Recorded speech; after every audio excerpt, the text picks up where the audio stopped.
The alarm screamed through the Mars Colony Medical Center at 3:47 a.m. Dr. Sarah Chun jerked awake in her small office, where she had fallen asleep over research papers again. Coffee cups and data tablets covered her desk, evidence of another 16-hour workday. All medical staff to Emergency Bay 1. The announcement crackled through the speakers. Unknown life form, critical condition. Sarah grabbed her medical kit and ran through the red-lit corridors. Her sneakers squeaked against the metal floors as she passed sleeping quarters and research labs. The colony was small, only 200 people, and everyone knew each other. But tonight felt different. Tonight felt like everything was about to change. When she burst through the emergency bay doors, Sarah stopped dead. In the center of the room lay the largest humanoid she had ever seen.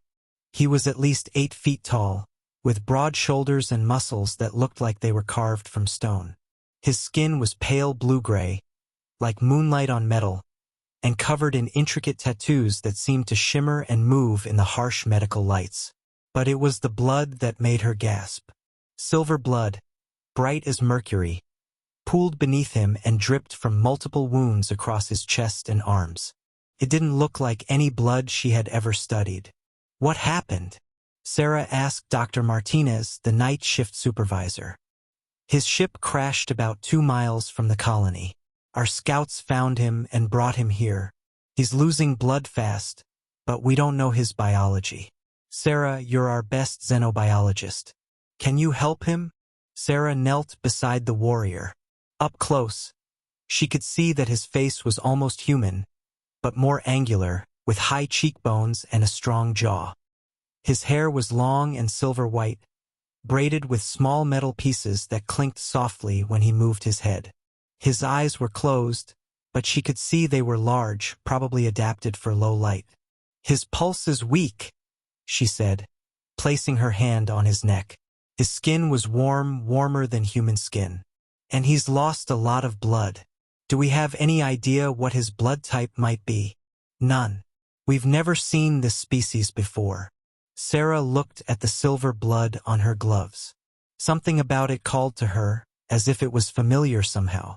She had studied hundreds of alien blood samples in her 5 years on Mars. But this was different. This felt important. Get me a full scanner and prepare for surgery, she ordered. I'm going to try to save him. For the next hour, Sarah worked frantically. The warrior's body was similar enough to human that she could understand the major organs, but everything was larger, stronger, more efficient. His heart had 4 chambers instead of 3, and his blood carried almost twice the oxygen of human blood. But he was dying. No matter what she did, he continued to lose blood faster than she could replace it with synthetic alternatives. His body is rejecting everything we give him, Dr. Martinez said, reading the monitors. Nothing we have is compatible. Sarah stared at the silver blood on her hands. She had an idea, a crazy, dangerous idea that went against every medical protocol she knew. What's your blood type, Sarah? Dr. Martinez asked, following her gaze. AB negative, universal recipient. She paused, her mind racing. But also the rarest type. My blood can accept anything, which means it might be compatible with his. Dr. Martinez finished. Sarah, you can't be serious. We don't know what his blood could do to you, or what yours could do to him. But the warrior was dying. Sarah could see it in the way his breathing became more shallow, in the way his skin began to lose its shimmer. She had become a doctor to save lives, and this was a life worth saving. She could feel it in her bones. Prep for a direct transfusion, she said firmly. I'm going to give him my blood. The transfusion began at dawn. Sarah lay on a medical bed next to the warrior, connected to him by tubes and monitors. Her bright red blood flowed through the clear tubes, mixing with his silver blood in a way that should have been impossible. But instead of rejection, something beautiful happened. Where their blood mixed, it turned a soft gold color, like liquid sunshine. The warrior's wounds began to close. His breathing became stronger. The tattoos on his skin began to glow brighter. Sarah, Look at this, Dr. Martinez whispered, pointing at the monitors. His cellular activity is increasing, but so is yours. It's like your blood is strengthening each other. Sarah felt it too. As her blood flowed into the warrior, she felt a warmth spreading through her body. Not the weakness she expected from blood loss, but strength, power, connection. The warrior's eyes opened. They were the most beautiful eyes Sarah had ever seen. Deep purple, like the space between stars, with flecks of silver that seemed to move and dance. When they focused on her, she felt a jolt of recognition, as if she had been looking for these eyes her whole life. He tried to sit up, but Sarah placed a gentle hand on his chest. Don't move yet. You've lost a lot of blood. He looked at her with wonder, then at the tubes connecting them. When he spoke, his voice was deep and musical, but in a language she didn't recognize. The translation device on his wrist flickered to life. You gave me your life force? The translator's voice was mechanical, but she could hear the emotion underneath. I gave you blood. You needed it to live. He stared at her for a long moment, his purple eyes wide with something that looked like shock. Then he struggled to sit up, ignoring her protests. You do not understand what you have done, he said, his voice growing stronger. In my culture, to share blood is to share souls. It is the most sacred bond. It is. He paused, searching for words. Marriage of the deepest kind. Sarah felt her face flush. I was just trying to save your life. And you have done more than that. He reached out with one large hand and gently touched her face. His skin was incredibly soft despite his obvious strength. You have bound yourself to Zakhar of the Stellar Dominion, first warrior of the 7 moons, keeper of the ancient ways. I'm Sarah Chun, xenobiologist from Earth. Sarah Chen, he repeated, and somehow her simple name sounded beautiful in his deep voice. You are no longer just from Earth. You are now of the stars. Over the next few days, as Zakhar recovered, Sarah learned that her simple act of kindness had consequences she never could have imagined. Zakhar's people, the Zenthari, were one of the oldest and most powerful species in the galaxy. They controlled trade routes that connected hundreds of worlds, had technology that was thousands of years ahead of humanity, and had been watching Earth for decades, waiting to see if humans were ready to join the galactic community. Your species shows promise, Zakhar explained as they walked through the colony's garden dome. His massive frame looked strange among the small earth plants, but he moved with surprising grace. But you are still young, still learning to work together instead of fighting each other. And what does my giving you blood have to do with that? Zakhar stopped walking and turned to face her. In the soft light of the artificial sun, his tattoos seemed to tell stories across his skin. In Zenthari culture, the blood bond is the highest honor. It means 2 souls have chosen to become one. It means perfect trust, perfect loyalty, perfect love. Sarah felt her heart skip. But I didn't know. It does not matter what you intended, he said gently. What matters is what you chose to do. When I was dying, you could have let me die. Instead, you gave me part of yourself. That choice, made freely and with courage, creates the bond. So what happens now? Zakhar smiled, and Sarah realized it was the first time she had seen him truly happy. Now, Sarah Chun of Earth, you become the wealthiest human in the galaxy. That evening, Zakhar made a communication to his home world using technology Sarah didn't understand. She watched as his ship, which had been repaired by the colony's engineers, projected a 3-dimensional image into the air. Dozens of Zenthari appeared around them, all tall and elegant like Zakhar, but each with different markings and colors. Zakhar spoke in his own language for several minutes, occasionally gesturing to Sarah. She could see the other Zenthari's expressions change from curiosity to surprise to something that looked like joy.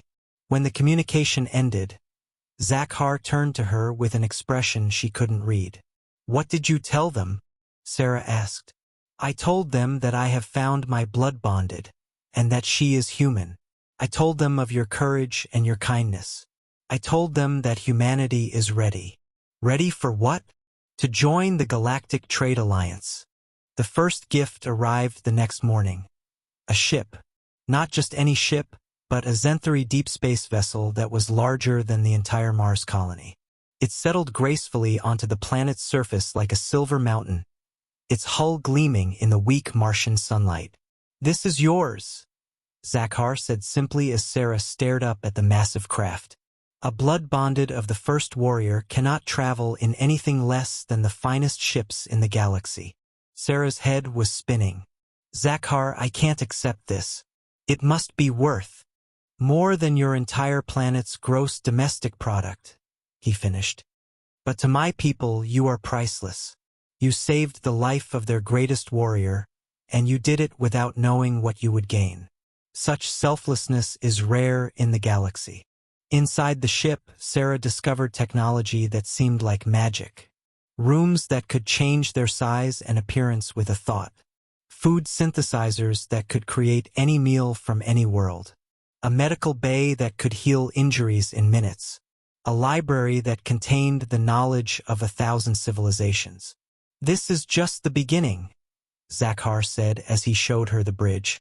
The command center had a view of space so clear it felt like standing in the void itself. "My family wishes to meet you. They have prepared gifts." More gifts. Sarah felt overwhelmed. "Zakhar, this is already too much." He took her hands in his large ones. His touch was always warm, always gentle despite his obvious strength. "Sarah, you must understand. In saving my life, you have honored my entire bloodline. My family's honor demands that we honor you in return. And my people," he paused, "my people have been waiting for a sign that humanity is ready to join the stars. You are that sign." 3 days later, Sarah found herself traveling faster than light toward the center of the galaxy. The ship's artificial gravity was perfect, making the journey feel as smooth as riding in a car. But when she looked out the windows, she could see stars streaming past like rivers of light. Zakhar spent the journey teaching her about his people and their culture. The Zenthari had evolved on a world with 7 moons, which was why they valued groups of 7 so highly. Their society was built on honor, courage, and the strength of family bonds. They lived for thousands of years, which made them patient and careful in their decisions. But they also value quick action when it matters, Zakhar explained. Like when a stranger risks her life to save another without asking for payment. During the journey, Sarah also learned more about the blood bond. It wasn't just symbolic, it had actual physical effects. She found that she could sense Zakhar's emotions and location even when they were in different parts of the ship. She was stronger than before, faster, her mind clearer. When she cut her finger by accident, it healed in minutes. The bond shares more than just emotion, Zakhar explained. It shares life force. You will live as long as I live. Your body will be as strong as mine. We are truly one person in 2 bodies now. Sarah should have been frightened by this change, but instead she felt complete. For the first time in her life, she felt like she was exactly where she belonged. On the 5th day, they arrived at Zenther Prime. Sarah's first view of Zakhar's home world took her breath away. It was a planet of silver cities and blue oceans, with 7 moons hanging in a purple sky like jewels on velvet. Ships moved between the moons and the planet in streams of light, carrying cargo and passengers across the system. "It's beautiful," Sarah whispered. "It is your home now, if you wish it," Zakhar said softly. The Zenthari capital city was unlike anything Sarah had ever imagined. Buildings rose into the sky like crystal trees, connected by bridges of light. Gardens floated in the air, held up by technology she couldn't understand. The people moved with grace and purpose, their various tattoos telling stories of their achievements and family histories. But it was the welcome that truly amazed her. Thousands of Zenthari lined the streets as Zakhar's transport carried them toward the Great Palace. They threw silver flowers that dissolved into sparkles of light before they could touch the ground. They sang in harmonies that made Sarah's bones vibrate with joy. Children held up images of her face, painted in the traditional Zenthri style. "They honor you," Zakhar said, his voice thick with emotion. "Never in our history has a member of another species been welcomed like this." At the Great Palace, Sarah met Zakhar's family. His parents, Veltar and Nimare, were tall and elegant like their son, but their tattoos were more complex, showing their age and wisdom.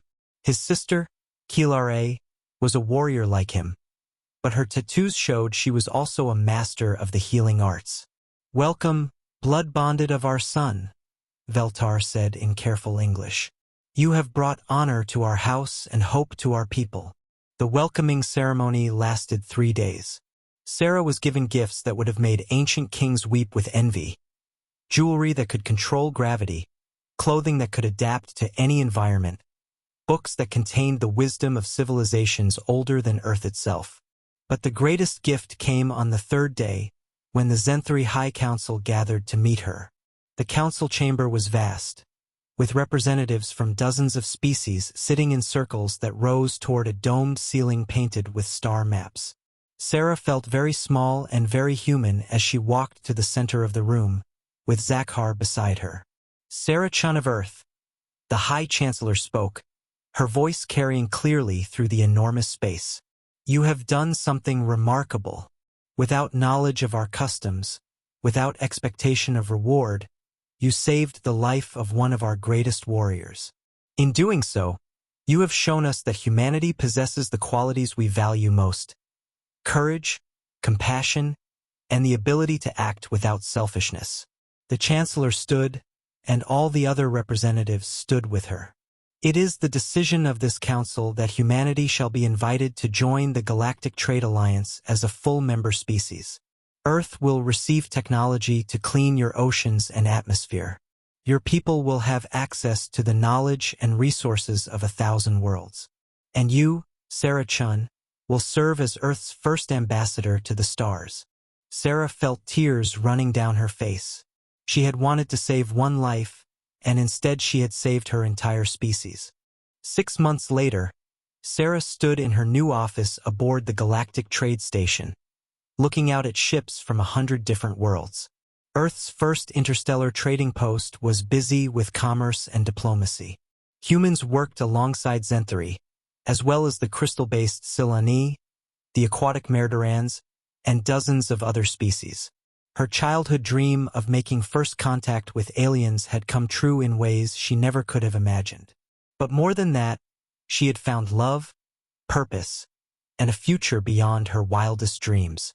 Zakhar entered her office, carrying 2 cups of Kathen, a Zenthri beverage that had become her favorite. He had adapted well to working alongside humans, and many of Earth's diplomats trusted him almost as much as they trusted Sarah. "The Earth delegation has arrived," he said, settling into the chair across from her desk. Even sitting, he was taller than most humans standing. "They're eager to sign the mining rights agreement with the Velkari. Good. Earth needs those rare minerals for the atmosphere processors." Sarah accepted the warm cup and breathed in the sweet, spicy scent. "Any word from the medical team?" "Dr. Martinez says the new Zenthri healing technology has eliminated cancer on Earth. Completely. The last patient was cured yesterday." Sarah smiled. When she had first given Zakhar her blood, she had hoped to save one life. Now, because of that choice, millions of lives were being saved. Earth's environment was healing. Poverty was ending as new technologies provided unlimited clean energy. Diseases that had plagued humanity for millennia were becoming memories. "Your people have accomplished more in 6 months than most species do in centuries," Zakhar said, reaching across the desk to take her hand. The blood bond made his touch feel like coming home. "The council is impressed." "We had good teachers," Sarah replied, squeezing his hand, "and good partners." That evening, they walked together through the station's garden levels, where plants from dozens of worlds grew in harmony. Sarah had learned that this was a common sight in Zenthri space. Different species working together, sharing knowledge, creating beauty that none could achieve alone. "Do you ever miss your old life?" Zakhar asked as they paused beside a fountain that sang different melodies depending on the time of day. Sarah considered the question.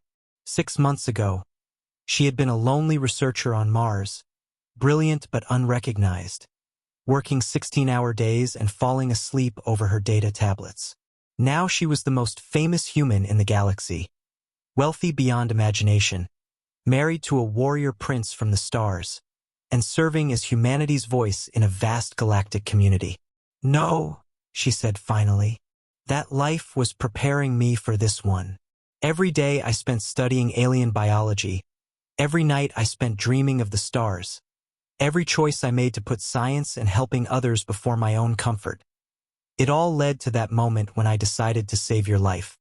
Zakhar pulled her close, his strong arms making her feel safe and cherished. "And that moment led to all of this. Your people joining the galaxy. 2 species becoming friends. A love that bridges the stars." As they stood together watching alien ships come and go against the backdrop of space, Sarah realized that her greatest reward wasn't the wealth or the technology or even the fame.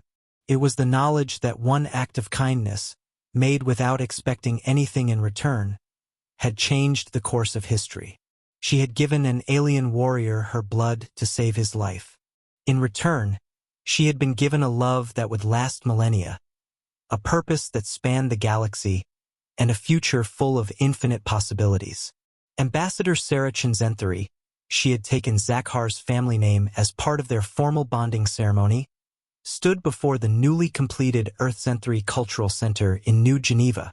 The building was a marvel of combined human and alien architecture, with flowing lines that seemed to dance in the sunlight and walls that could become transparent to show the beauty inside.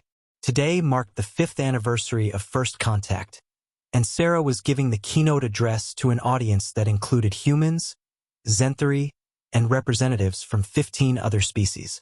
5 years ago, she began, her voice carrying clearly through the amphitheater. "I was a doctor who made a simple choice to save a life.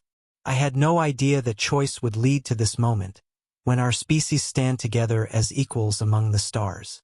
In the front row, Zakhar smiled at her, his purple eyes bright with pride and love.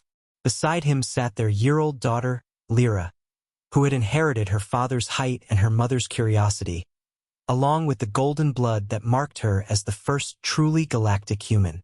"We have learned that the universe is vast and full of wonders," Sarah continued. "We have learned that kindness is a universal language, that courage is recognized by all species, and that love can bridge any distance, even the space between stars." She paused, looking out at the faces watching her. Human faces and alien faces, all united by hope and friendship. "But most importantly, we have learned that sometimes the greatest adventures begin with the smallest acts of compassion. One transfusion saved one life. That one life changed everything." As applause filled the amphitheater, Sarah felt Zakhar's emotions through their bond, pride, love, and an unshakable conviction that their story was just beginning. Somewhere in the galaxy, new species were discovering space travel. New friendships were being formed. New choices were being made that would echo through the stars. And at the center of it all was a simple truth that Sarah had learned in a medical bay on Mars. When you choose to help others without counting the cost, the universe has a way of rewarding you beyond your wildest dreams. 10 years had passed since that fateful night on Mars, and Ambassador Sarah Zenthri found herself facing her greatest challenge yet. She stood in the emergency council chamber aboard the massive diplomatic station orbiting Jupiter. Her golden-blooded daughter Lyra, now 11 years old and showing remarkable abilities that surprised even the Zenthri elders. "The signals are coming from the Andromeda sector," Admiral Torres reported, his weathered face grim. "Long-range sensors confirm it. An entire fleet of unknown ships, larger than anything we've ever encountered." Sarah studied the holographic display floating before the assembled council. The ships were massive, dark, and moving with purpose toward their galaxy.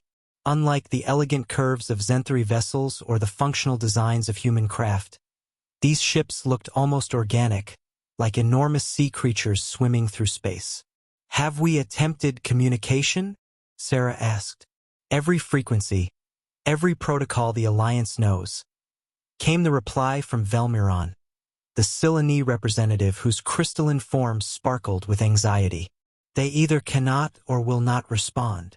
Zakhar entered the chamber, his presence immediately calming Sarah through their blood bond. At his side walked Lyra, whose unique heritage had made her invaluable as a translator between species. Her mind could somehow bridge the gap between different forms of consciousness. "Father, I've been listening to the signals," Lyra said, her voice carrying the musical quality of her Zenthri heritage mixed with her mother's determined tone. "They're not random. There's a pattern like they're in pain." Sarah knelt to her daughter's level. "What kind of pain, sweetheart?" "The kind grandfather Veltar described from the old wars. Like when someone's home is taken away and they have nowhere to go." The council fell silent. Veltar, now ancient even by Zenthri standards, had lived through the last great galactic migration, when the Hive Collective had consumed an entire spiral arm of the galaxy before mysteriously vanishing. "These could be refugees," Sarah said slowly, the implications dawning on her. "Not invaders, survivors." 3 days later, Sarah found herself once again in a position she never could have imagined, preparing for humanity's second first contact, this time as the leader of a multi-species diplomatic mission. The alien fleet had stopped at the edge of the solar system, their massive ships forming a defensive pattern around what appeared to be civilian vessels, transports, hospital ships, and what looked like mobile cities. "Remember," Sarah addressed her team as their diplomatic ship approached the alien fleet, "we represent not just our individual species, but the possibility of peace itself." Beside her, Zakhar checked their translation equipment while Lyra sat in meditation, her unique consciousness already reaching out to try and understand the newcomers. Dr. Martinez, now Earth's chief xenobiologist, monitored biological sensors that might give them clues about the beings they were about to meet. The lead alien ship dwarfed their diplomatic vessel. As they approached, sections of its hull irised open like an eye, revealing a docking bay filled with soft, bioluminescent light. "Life signs are unusual," Dr. Martinez reported. "They're definitely organic, but reading as both individual and collective consciousness simultaneously." As they docked, Sarah felt the familiar flutter of nervousness she remembered from her first meeting with Zakhar's people. But this time, she wasn't alone. She had her family, her friends, and the backing of an entire galactic alliance. The airlock opened to reveal beings unlike anything in the Alliance database. They were tall and graceful like the Zenthri, but their skin seemed to shift between solid matter and pure energy. Their faces were hauntingly beautiful, with large eyes that held depths of sorrow and wisdom. Most remarkably, they seemed to share a single, flowing consciousness while maintaining individual identity. The leader stepped forward and spoke in harmonics that bypassed the universal translators entirely, speaking directly to their minds. "We are the Kethmori, the lost ones. Our worlds burn behind us. We seek only sanctuary, not conquest." Sarah felt their pain as if it were her own, the agony of watching entire planets consumed, of fleeing with nothing but hope and the lives they could save. "We are the Galactic Trade Alliance," Sarah replied, both aloud and in her thoughts. "I am Ambassador Sarah Chinzenthari. We welcome those who come in peace."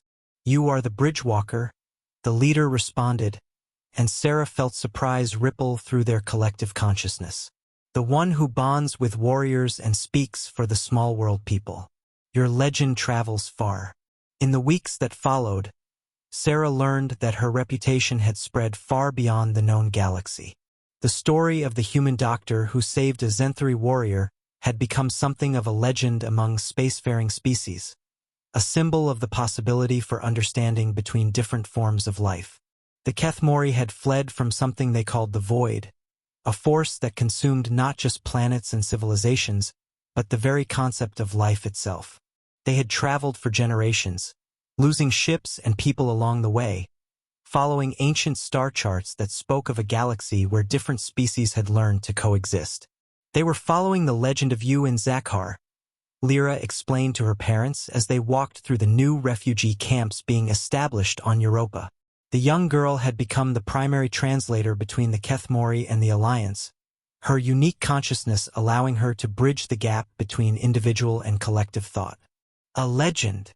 Sarah asked, watching as human, Zenthari, and Kethmori children played together, their different forms of communication creating a beautiful chaos of understanding. The story of two people who chose love over fear, unity over separation. The Kethmori say it gave them hope during their darkest times. Zakhar took Sarah's hand, his warmth familiar and comforting after all these years. It seems your choice to save one life continues to ripple outward, but their moment of peace was interrupted by urgent signals from the deep space monitoring stations. The void the Kethmori had fled from was following them, consuming everything in its path and moving toward their galaxy. The war council that convened was unlike anything in galactic history.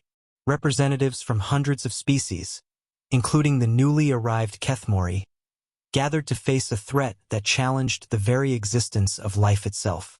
The void cannot be fought with weapons, explained Morthani, the Kethmori elder. Her form shifted between energy and matter as she spoke, her distress evident. It consumes energy, matter, thought, memory, everything that makes existence meaningful. Then how do we stop it? Admiral Torres demanded. Sarah studied the data flowing across the holographic displays, her mind working through possibilities. The void wasn't just destroying civilizations, it was erasing the very concept that life could exist. What if we don't fight it? She said suddenly. What if we transform it? The council fell silent, hundreds of beings from dozens of species focusing on her words. The Kethmori fled because they tried to resist it through separation, through fear. But what if the answer is the opposite? What if the answer is connection? Lyra stepped forward, her young face bright with understanding.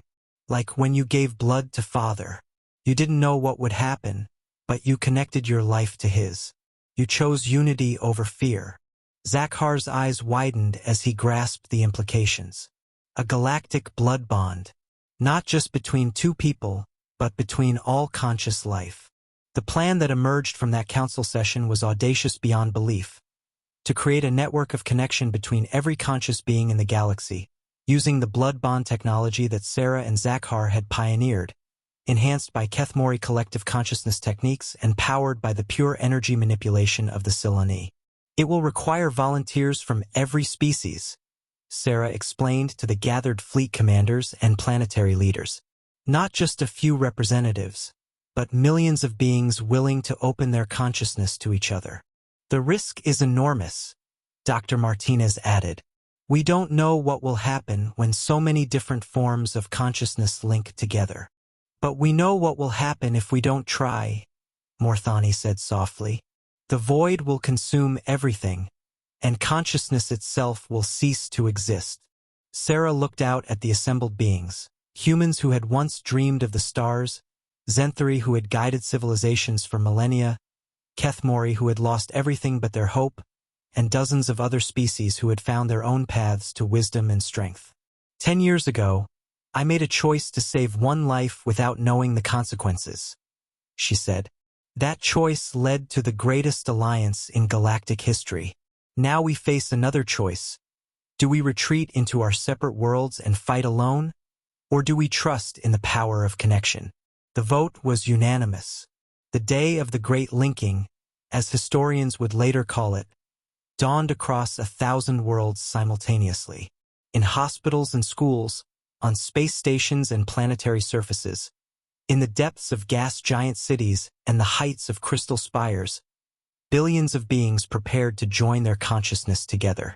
Sarah and Zakhar stood at the center of the network, their own blood bond serving as the template for the vast web of connection that would soon span the galaxy.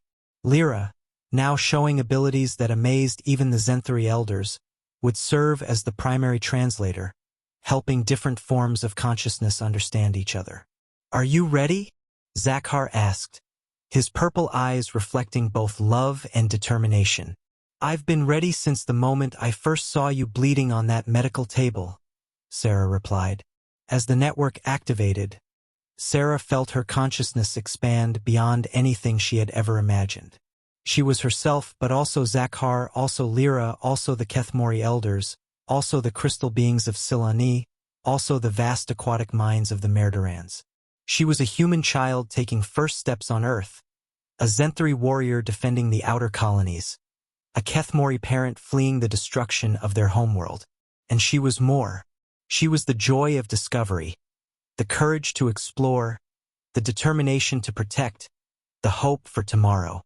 She was every act of kindness, every choice to help rather than harm, every decision to reach out rather than turn away. The void, when it arrived, encountered something it had never faced before. Not individual consciousness to be consumed, but a vast network of connected life that grew stronger with each attempt to destroy it.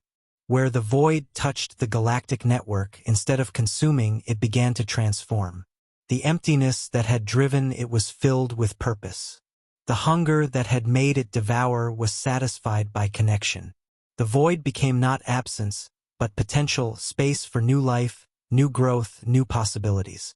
20 years after giving blood to save an alien warrior, Ambassador Sarah Zenthari stood in the observation deck of New Harmony Station, watching as former void space bloomed with new star systems, new worlds, new forms of life that had never existed before. Her daughter Lyra, now a young woman and the galaxy's first consciousness bridge, worked with beings who had once been part of the void, helping them understand their new existence as individual yet connected life forms. "Do you ever wonder what would have happened if you had chosen differently that night?" Zakhar asked, joining her at the observation window. His hair was now more silver than before, but his purple eyes held the same warmth and wisdom that had captivated her decades ago. Sarah considered the question, watching as ships from hundreds of species moved in harmony through space that had once been empty and hostile. "No," she said finally, "because I know now that it wasn't really a choice. When you see someone who needs help, when you have the power to save a life, there's only one thing you can do. Everything else follows from that." In the distance, new stars were being born from the transformation of the void, their light carrying the promise of worlds yet to be discovered, species yet to be met, connections yet to be made. Sarah had given an alien warrior her blood to save his life. In return, she hadn't just been rewarded beyond her wildest dreams. She had helped create a universe where the wildest dreams of every conscious being could come true. And in the depths of space, where new galaxies were forming from the transformed essence of what had once been pure destructive force, the ripples of one act of kindness continued to spread, creating infinite possibilities for love, hope, and connection among the stars. 20 years after giving blood to save an alien warrior, Ambassador Sarah Zenthari stood in the observation deck of New Harmony Station, watching as former void space bloomed with new star systems, new worlds, new forms of life that had never existed before. Her daughter Lyra, now a young woman and the galaxy's first consciousness bridge, worked with beings who had once been part of the void, helping them understand their new existence as individual yet connected life forms. "Do you ever wonder what would have happened if you had chosen differently that night?" Zakhar asked, joining her at the observation window. His hair was now more silver than before, but his purple eyes held the same warmth and wisdom that had captivated her decades ago. Sarah considered the question, watching as ships from hundreds of species moved in harmony through space that had once been empty and hostile. "No," she said finally, "because I know now that it wasn't really a choice. When you see someone who needs help, when you have the power to save a life, there's only one thing you can do.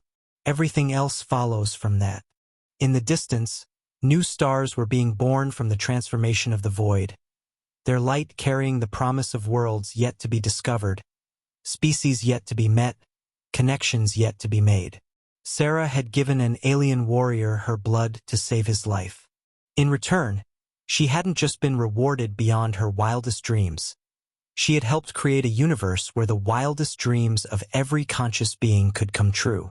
And in the depths of space, where new galaxies were forming from the transformed essence of what had once been pure destructive force, the ripples of one act of kindness continued to spread, creating infinite possibilities for love, hope, and connection among the stars.